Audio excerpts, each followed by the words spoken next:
Hello everyone, welcome to Indian Judicial Service. This video is the 49th part of Top 1000 MCQ of Constitutional Law. In this video we discuss the union and state relationship, and those who are not watched the previous video, all the link of previous videos are available in our description box. Please go and watch this video, and those who need the PDF file of this video series, the PDF file will be uploaded in our Telegram group. The link of Telegram group is also available in our description box. Please go and join the Telegram group. Before starting this video, I request you please like our videos and share it to your friends and relatives, and please subscribe our channel. Let's get started. Question number 806. When can a state law on a subject in the concurrent list get precedence over a central law? This is very important. The state law on the subject in the concurrent list get the precedence over a central law on the same subject. So option A, no circumstances. Option B, if it was made before the central law. So option C, if it had got the president's assent before the enactment of central law. And last one, if it had got the president consent before being introduced as a bill in the state legislature. So answer of this question is here option C, if it had got the president's assent before the enactment of the central law, and this thing is provided in Article 254 clause 2. Now question number 807. The central government can assign any function to the states. Option A, on the directive of the president. Option B, on the recommendation of parliament. Option C, at any time it wished to do so. And last one, with the consent of the state government. So answer of this question is here option D, with the consent of the state government. Now question number 808. The central government can issue direction to the state with regard to option A, union list. Option B, point 2 here, not option, state list, and third one, concurrent list. So the central government can issue direction to the state with regard to state list and concurrent list. There is no need to give the direction to state in matter of union list. So state and concurrent list. So answer of this question is here 2 and 3, option B. Question number 809. Which of the following gives the Indian Constitution a unitary bias? Option A, the rigidity of the amendment process. Option B, point 2 here, the written constitution. Point 3, same constitution for center and state. And last one here, indestructibility of the state boundaries. So only third point gives the Indian Constitution a unitary voice. So it is only 3, and all these first, second and fourth not give the feature of the Indian Constitution to unitary voice. So only 3. So there is no option of only 3. Yes, option D is correct here, only third one. Question number 810. When the parliament legislate on a subject in the state list. So this is very important question here, and it is directly related to Article 249, 250, 250, 252 and 253, and we discussed these articles in previous video, and please watch that video. The link of previous videos are available in our description box. So point 1 here, if Lok Sabha passes a resolution by 2/3 majority that it is in national interest to do so.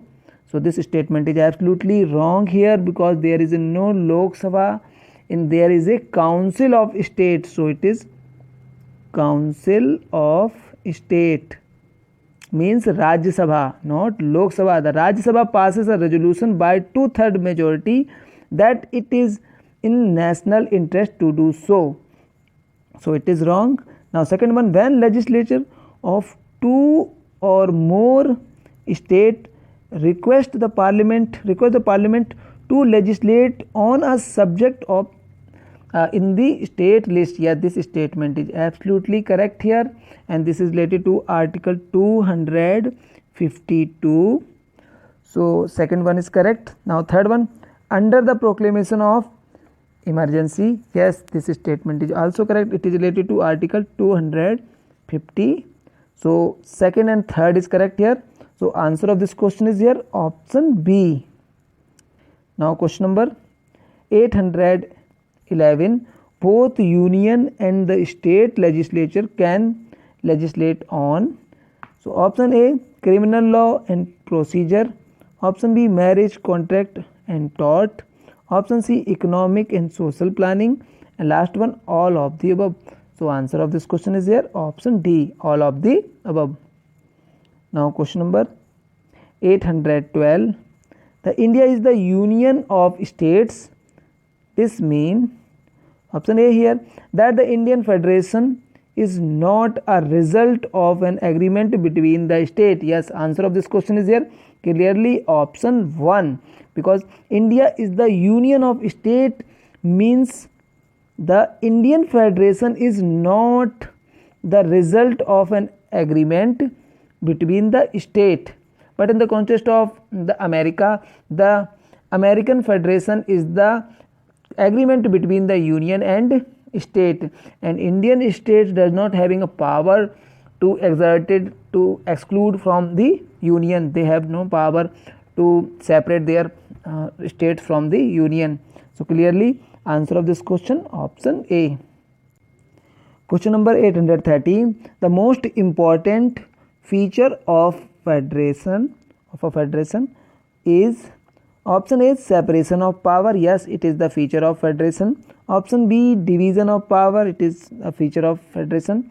Judicial review, it is also a feature of federation. And last one, union of states, and this one is also feature of federation. But in this question asked most important feature.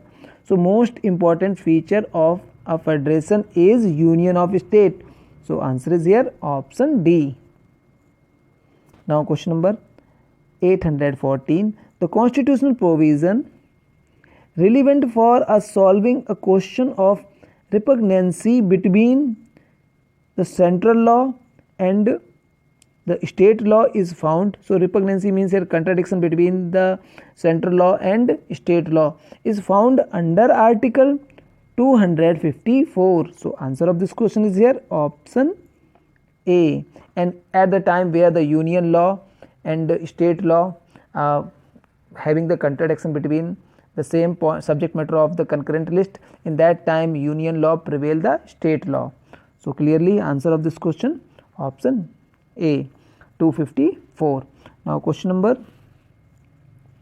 815, while a proclamation of emergency is in operation in the country under article 352, the parliament is empowered under article 250 to legislate with respect to any matter in the state list. Yes, this statement is absolutely correct here.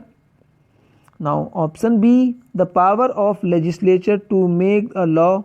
So this is wrong here. At the time of national emergency, the state legislature does not having power to make the law. Now option C, the law passed by parliament may be amended by a state legislature. So this is also wrong here. Now last one, the parliament can delegate a sum of its power to the state legislature. So clearly answer of this question is here option A.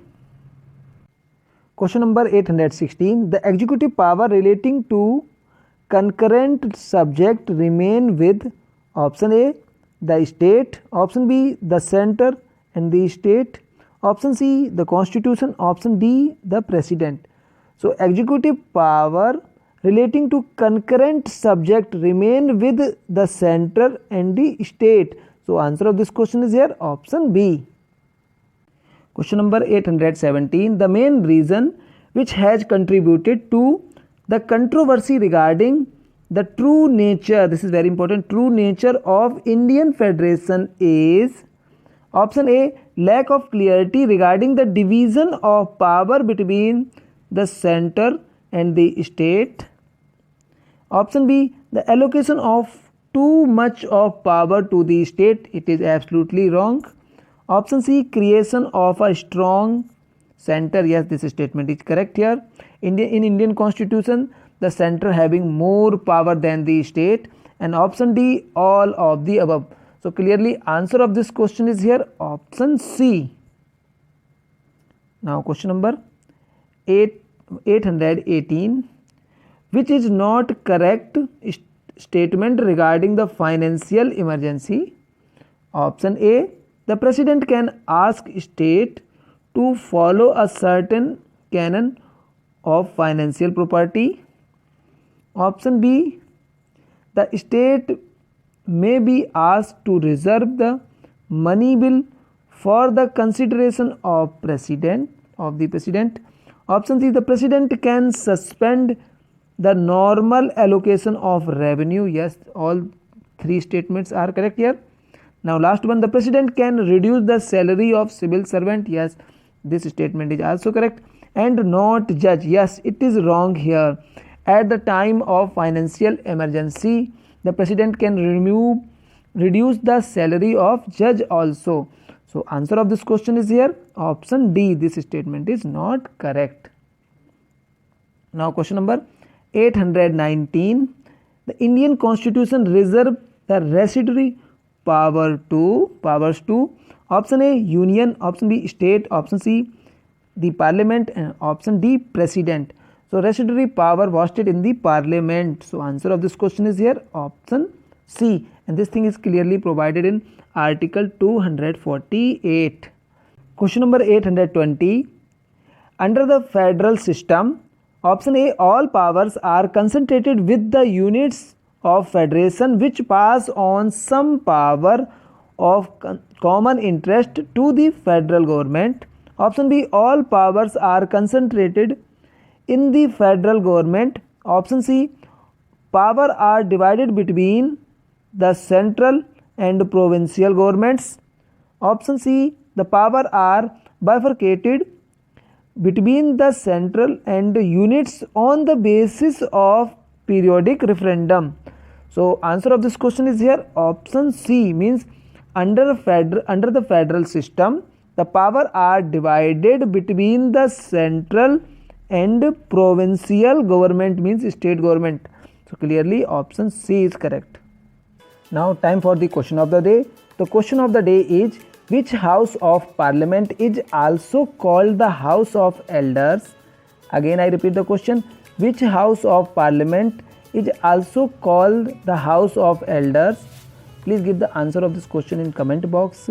And before finishing this video, I request you please like and share our videos, and please subscribe our channel, and please press the bell icon button which will provide you further notification of our videos.